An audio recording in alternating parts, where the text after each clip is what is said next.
In a world of seemingly endless podcasts, comes what many would call another one.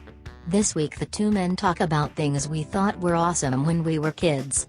Welcome to another episode of the Two M.E.N podcast. I'm one of your hosts, Tim. And I'm the other host, Phil. Awesome. And this week we're going to be talking about things that are awesome. Yes. Things from our childhood that we thought were awesome at the time. Maybe there still are. We'll find out. Because you haven't heard enough about our childhood. No. I mean, it's an infinite source of material. Well, it's infinite in the sense that we've only been alive so long, but, Yeah, but do you consider yourself not a child? I mean, I'm still a child. It's not my brand, but I'll go with childish. Yeah, sure. Yeah, I think a lot of people might describe us as that. Yeah, we'll go with childish. Maybe it's because we just don't want to grow up. Yes, that's right. And it's where all the best material is. That's right. So let's talk about some things that we thought were awesome when we were kids. Like, for me, I think one of the most awesome things was going to see Christopher Reeve in Superman.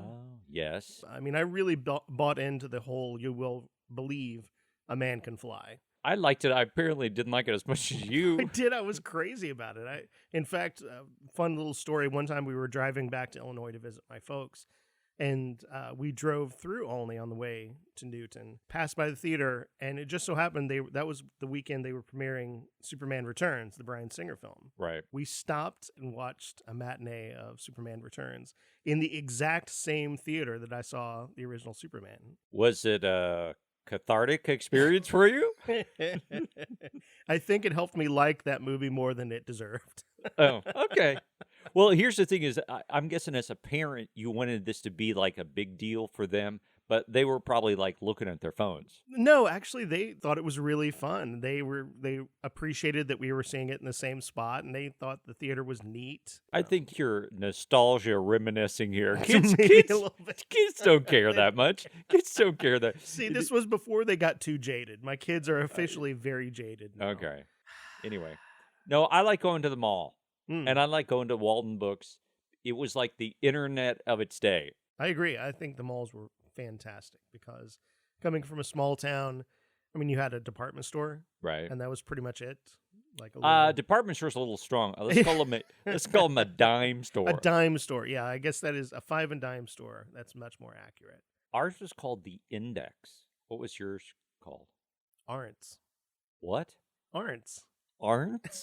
Say that. Spell that for me. And I'm not talking like are not. It's Arndt? ARNDT''S.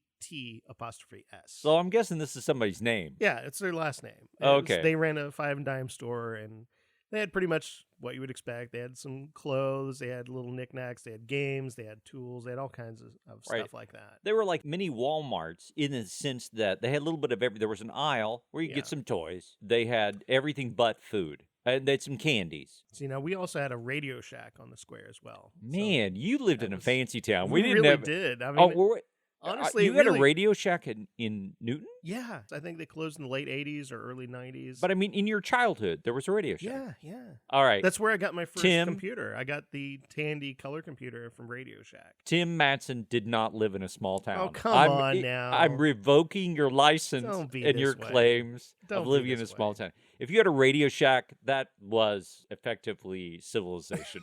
It was high tech indeed. Yeah, I mean, they actually sold records and cassettes and 8-tracks and stuff. The first year, my brother and I mowed lawns during the summer to make some money. Right. I took my money and went to Arndt's and bought an 8-track tape player. And the dude behind the counter tried to talk me out of buying it. Oh. Because 8-tracks were going away. It was going to be cassettes. I was like, no way, man. 8-tracks forever. So you had somebody who was actually trying to give you good advice. He was trying to give me good advice. I was having none of it.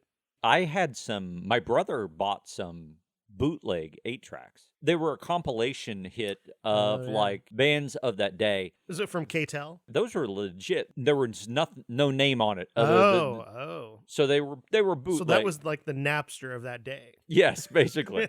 Napster existed. It was just very low tech and more of low tech. It was more of a manual process of here. Let me sell you an 8-track. So what was your big album that was on 8-track? 2112. I loved Rush's 2112. That I was really into Rush at that time. Right. I also had Kansas. So what Kansas album? God, I had Leftoverture and one other one. What was their big album? The one that everybody had. I mean, I liked Leftoverture. But what was their big song? Is it the Point of No Return? Sing it. Huh? So sing it so that I remember. Oh Lord, I can't remember how it goes. Well, wait, you're so confident about it. know. And I'm like, sing it. I can't sing it because I don't remember how it goes. You remember that you bought the album. You remember you have it. You remember the name, but you know it's the big hit, but you can't sing the song. I can't sing the song. From the point of no return. Yeah, that's it. Yes, all right. yes. All right. Yeah. Okay. I had a cassette recording of that I had my own bootleg that I had created from the album. I made my own cassette cover that I drew with markers. Okay. So that I could show everyone that I had a Kansas album. These were in big, fat, fancy letters. I left out an S when I spelled Kansas. So my album said Canas. It's from Canas. Yes. So I was so proud of that until somebody pointed out to me that it said Canas. So it's the low-wage equivalent of Kansas. And this is in no way a reflection upon the high caliber of education I got at Oblong Elementary School.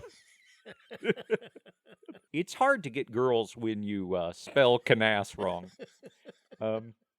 Yeah. So you brought along something today. Yes. That you thought was awesome. Ventriloquism. Ventriloquism. That's right. No, don't laugh at that. That's totally. Laugh at that. You have to. These are poor choices when it comes to the ladies. I think, to the best of my knowledge, none of the high school football team did ventriloquism. No, I'm pretty sure none of the jocks were into ventriloquism. Here's the thing: is I don't even think the nerds were into ventriloquism. That was really like a shunned art. So what you're saying that on the scale of people who made fun of other people, it was the jocks. That's right. And then the brains, and then the nerds, and then the people who were into ventriloquism. That's at right. The bottom of that. Okay. That's right. The only other person that I knew that did ventriloquism I met in college, and she was a beauty queen, and that was her talent. So she was hot looking and could do ventriloquism, which actually made her quite attractive to me. I thought she was quite the bomb. But that's a good combo. I was fascinated by ventriloquism as a kid because I'm going to ask you, why was I fascinated? Why were you fascinated? Yes. Well, I would assume it's a way to get attention because that's what we did. Why we did most of what we did when we were kids. No, that's wrong. That's wrong. Okay. Well, no, I wanted attention. But because I grew up seeing movies from the 30s on reruns on television of Charlie McCarthy movies. With Edgar Bergen. That's right. Mm-hmm. And everybody, trivia. So who is Edgar Bergen's daughter? You don't know. I do know. It's, okay. Meredith Baxter Burney. Isn't that right? No, that is totally. That was the first thing I pulled out of my Meredith brain. Baxter Burney. She isn't even hardly a star. She was. It's Candace Bergen. That's right. Candace Bergen. Yeah. That's right. See, that makes more sense with Bergen. Yeah, thank you. And then the Bergen. Bergen and Bergen. Candace Bergen would not be a star without ventriloquism. They did, movie series with him and a ventriloquist doll, Charlie McCarthy, and they were very popular. And so I thought they were great. And I wanted to be as famous as that ventriloquist guy. I got there was like a lowbrow ventriloquism guy. Danny O'Day is the name of the doll. Right. Okay. I don't know who the artist guy is, but it came from Montgomery Ward or something. Oh, man, you're pulling that out of your rear end, Montgomery Ward. For those of you who don't know, that also was a store. I don't think is it still a store? No, it went out of business ages ago, but we did have a Montgomery Ward on our square. It was a catalog order place. It wasn't an actual store. It was a place you could actually go to and order from the catalog and then pick up. They would ship it there and you would pick it up. Oh, is that where you put your stamps in? Put our what? Stamps? What are you talking about? Stamps. Man. Stamps? I don't know what you're... What are you... Like postage stamps?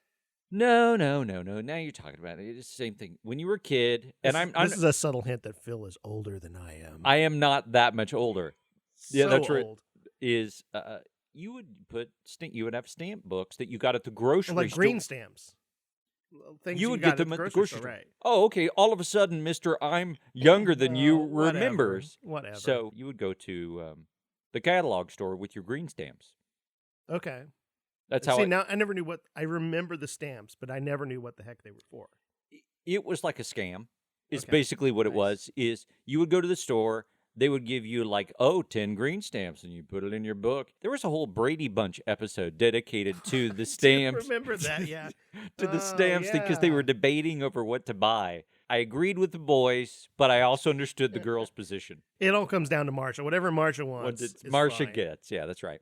I was not a good ventriloquist. There was a pre-canned act on the record. Mm-hmm. I did that routine for my family, I think twice. I think I charged them a nickel, which was it was like Wow. gouging, That is price gouging. considering my level of performance. You should have had to pay them to sit through it. I think actually we should break out the script. I think we should do the script. All right. I'll do that. All right. I'll do the straight man. You have to do like the dummy's voice, and I'm going to watch your lips. That involves technique. No, I don't. Yeah. All right, where's the script? So, yes, I still have my Danny O'Day doll and my script. And it And- is gorgeous, I have to say. We're going to post a picture of it on our Facebook page for those of you out there. So, this is Jimmy Nelson, who is probably on Wikipedia, I'm guessing.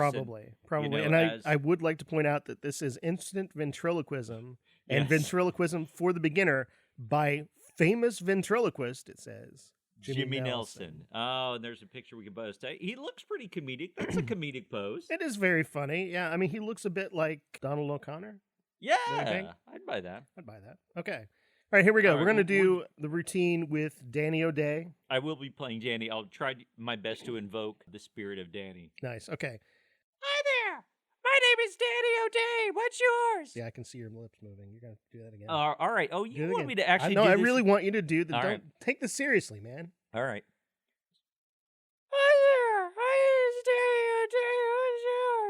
That was pathetic. Hey, it's the best I could do after 30 years of not All practicing. right, okay, I'll let you slide on that. We'll move on. My name is Tim, and I want you to say hello to our audience. Hello to our audience. Just say hello, that's enough. Hello, that's enough. Now, don't be fresh, Danny. I'm sorry. All right, now, what do you think of this audience? I like some. I'm German.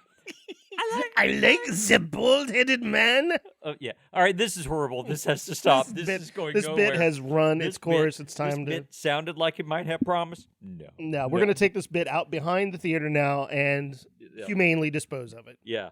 All right. So this ventriloquism bit went nowhere. It went, but it got there fast. That's right. It seemed like a gold mine. Not so much. Not so much. No. Not so much. So one of the things that I thought was awesome Mm. as a kid Mhm. is playing with my action figures. Yeah. Did you combine action figures from multiple genres? Oh, absolutely. We would definitely have the $6 Million Man Yeah. teamed up with Batman and Mhm. Superman to defeat the Joker. And God, I can't remember what was the villain, Maskatron, the toy that was the villain from Six Million. It was this Maskatron. I don't think that's real. I think it's fuzzy, but I'm pretty sure that's the right name, Maskatron, because it came with different faces you could snap on to the action figure, right. because he would pretend to be like different people as like a spy kind of thing. Okay. It was like I the anti $6 million. I had elaborate, as one might imagine, plots. And, you know, these were the ultimate in crossovers because you had anybody is $6 million Man, Big Jim, G.I. Joe, you know, anybody could play. I even had a Barbie, a leftover Barbie. I don't know where that came from. Wait. Let's back this up. Yeah. Big Jim. Big Jim? What? Didn't you have a Big Jim? What in the world is Big Jim? What in the world is Big Jim? Yeah, I do not remember Big Jim. Big Jim. And he was the prime thing. There was the knockoff called Large Steve. Action Jackson, something like that. Action Jackson. That was. But there was a black version of Big Jim. It was like big. There was a black. It was the first. I think that may have been my first exposure to diversity. It was Big Leroy then. Right? I can't remember his name. What? I gotta say I was a horrible racist and I didn't buy him, but I knew he existed. Was he from a cartoon or a series? No. He was just some dude. Here's the thing: is you honestly have to have remembered Big Jim. No, I legitimately do not remember Big Jim. Big Jim was like this big, bulky. Here's the gimmick about Big Jim, and you're going to remember this. Okay. Big Jim's muscles flexed. Okay, so no. This was the big selling point for Big Jim. Mm-hmm. As compared to all the other dolls, is if you did his arms, then there was some little like thing in his bicep. Because that was one of the kits you got. You got like this strap that you put on his bicep, and when you pushed it, it flung off. He was so strong, he broke his biceps, broke the band. I gotta say, Big Jim, and he was the first action figure that I can ever remember that had built-in underwear. Built-in underwear. Well, all the rest of them were just, there was just, like when you got your first doll, you thought you were going to understand about parts. Yeah, there were no parts there. That's right, but you were totally disappointed because you got the clothes off, and it's like, well, this is not revealing just in any way. Plastic. It's like, this does not help me. But no, they actually kind of addressed it, and it was like, they gave him permanent underwear. It was like, but it was very bright. It was it was orange or something. It was not, but Big Jim would play with G.I. Joe. That was like on a Friday or Saturday night, I would lay out 3 hours to have an adventure with my action figures. That sounds like a great night. Yeah. It was the best. We used to play pretend as well when we were kids. Mm-hmm. And one of the biggest programs during this time period was Charlie's Angels. Oh, of course, yeah.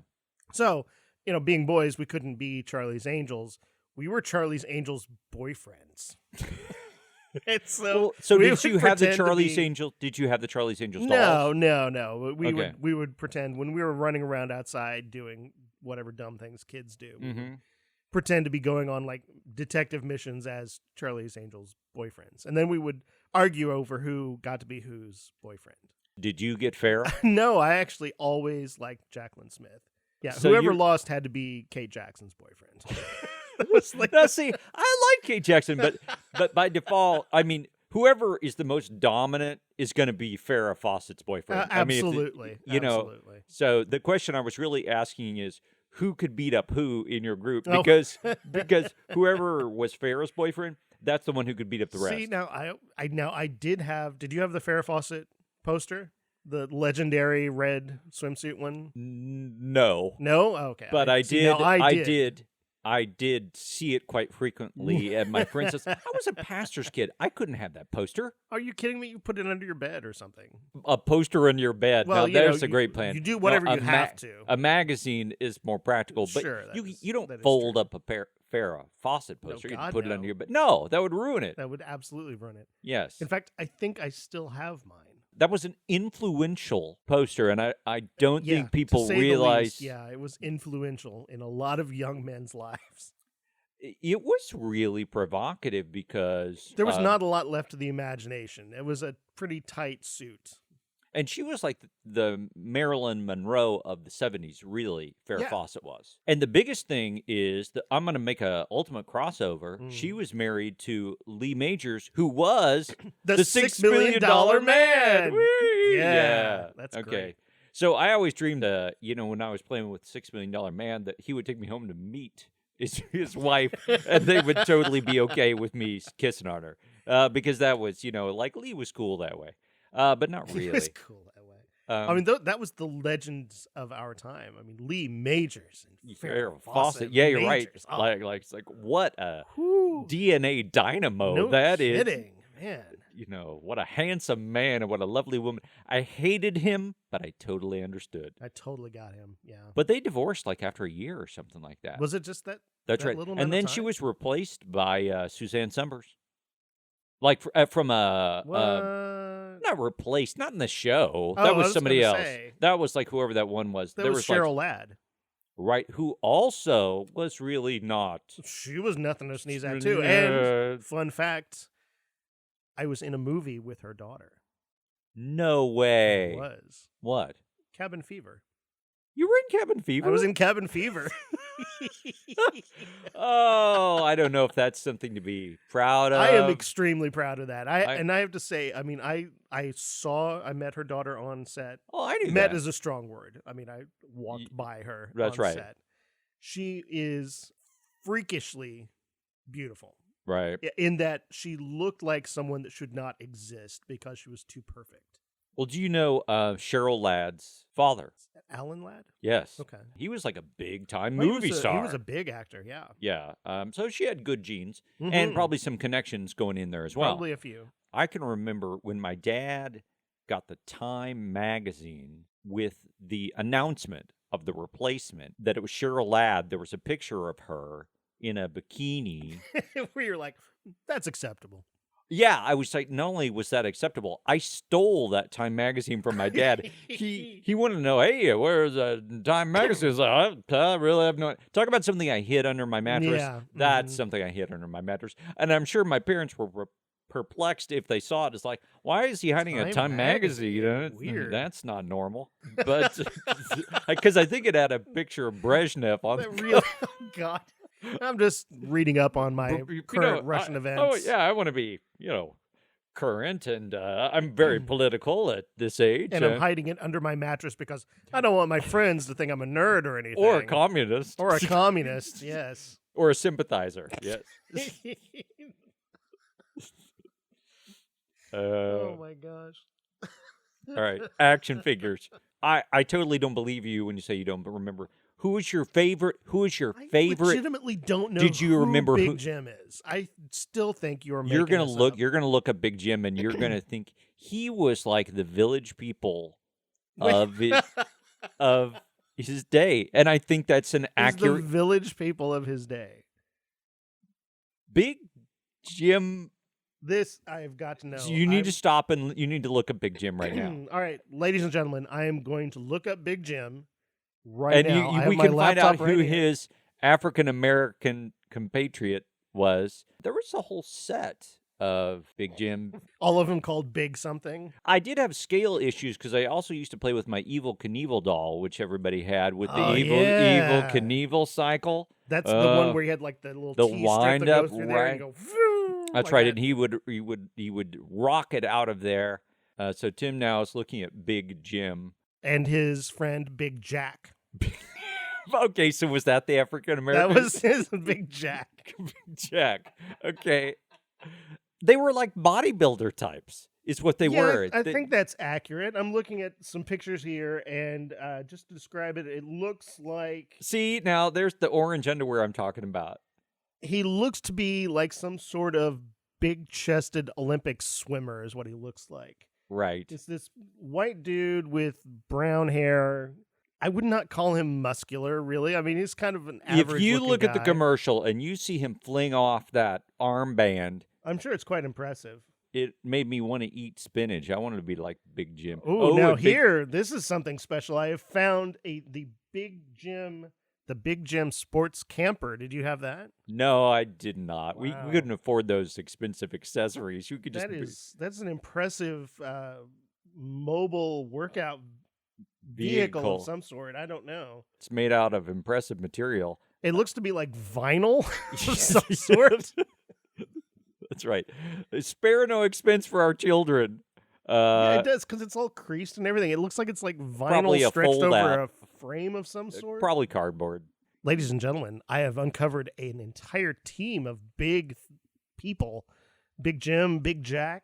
Don't they seem like Big Josh? Don't they seem like the Village People? Big Jeff?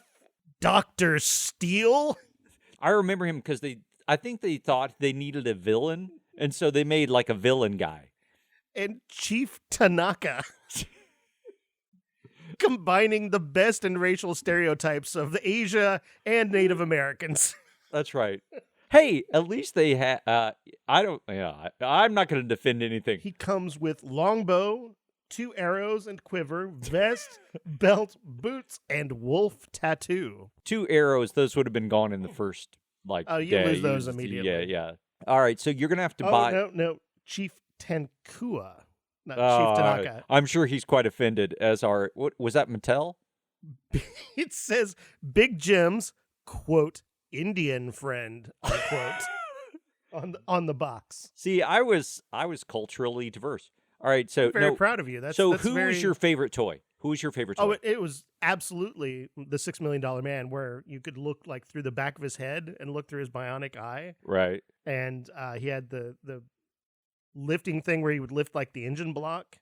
There was a little that's thing right.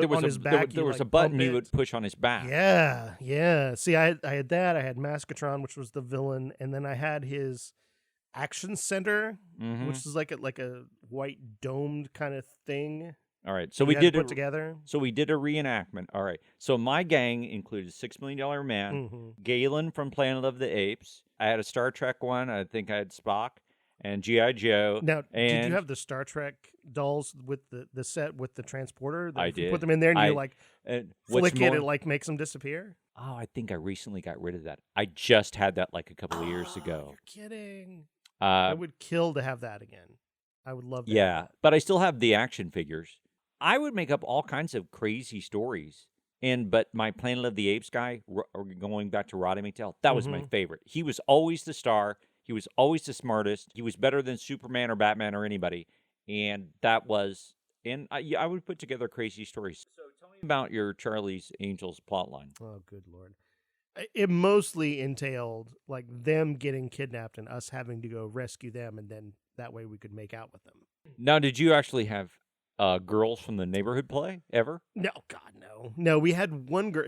When we were growing up, it was just boys in our. And did she know about the makeout part at the end?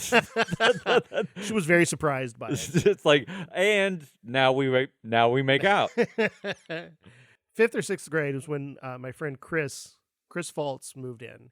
Chris was the first girl in our hood. You know, she was really cool. She was a really cool girl. I liked her a lot. She was a great friend.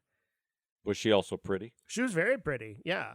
And also much taller than me, which was kind of disconcerting because she was way taller than me. But I'm trying to get at the heart of this. Did she or did she not participate in the Charlie's Angels game? No, she did not. By that time, we had moved on past that. All right. So when you were playing... However, I did always have this like Dudley Moore, Suzanne Anton fantasy going about her. Okay. Yeah, that makes sense. Doesn't it though? So I guess your brother was your primary playmate then. You would think that, yeah. Basically, and by playmate, you mean like constant antagonist. That was what playing boiled down to when we were kids. Yeah, I was a terrible playmate for my younger brother. Did you not play well together? He always wanted to play with us, and as big kids, we wanted nothing to do with him because he was younger than us. Right, which was terrible. We were awful people. I'm judging you morally right now. You go ahead and judge me. I judge myself morally because I was terrible to my younger brother. That's right. You were not inclusive in any way to your younger brother. Unless we needed someone who would be, who we would put in like dire situations. Oh, right. Like go in that cave and get the bees. go smack that beehive around and see what happens. Right, yeah. That's the kind of stuff you'd get him to do. Well, yeah. I mean, I think I have told you that my brother, it's a miracle he survived his childhood. And it really is. Because he was always the one that ended up hurt, falling down, falling over something. So how far away was the nearest doctor? In Newton. We had a doctor, a family practitioner that was in Newton. But you and I shared the same dentist. Yeah, Dr. Slaughter. That's right, Dr. Slaughter. What's a great name for a dentist. Yeah. And now, did you know that just north of us was another doctor named Dr. Butcher? No. Yeah, he was in Casey. There's a dentist named Dr. Butcher in Casey and Dr. Slaughter in Oblong. In Oblong. That's an unfortunate combo. That really is. And in fact, it gets worse. I was operated on by a doctor when I was in 7th grade, and his name was Dr. Harms. But they all shopped at Ard's. Lawrence. Nobody was thinking branding back in those days. I mean, really. That's an unfortunate name for a doctor. It's time for Instant Opinion, where I tell Tim a word, and he has 10 seconds to form an instant opinion. Are you ready, Tim? I am ready, Phil. All right. First, wordish. Foot-long hot dogs. Foot-long hot dogs. Okay. I'm pro foot-long hot dogs because they are twice the normal hot dog. Yes. I am against them because they also contain twice the mystery that normal hot dogs contain. Okay. Carpetbaggers. Carpetbaggers. I am I'm against carpetbaggers because it sounds like you could get a really nasty like rug burn doing that. I could. Do you not know what carpetbaggers are? I do know what. I do know what carpetbaggers are. Your history ignorance. ignorance. Trying to be funny. All right, that was it. Okay. All right, that was the best. All right, next one. North Carolina's state bird. North Carolina state bird. I think really it should be the middle finger, to be honest. That's my state bird that I normally fly. I have no idea what the state bird is. What is the state bird? I don't know either. Oh my God. I thought it's probably a cardinal. Everybody's is the cardinal. Isn't it? It's such a lame choice. I'm gonna have to look that up after. Don't you have to like know that? No, okay. no, right. That's the rules. Colonel Clink. Colonel Clink. I am pro Colonel Clink because he rocked that sexy monocle. That was awesome.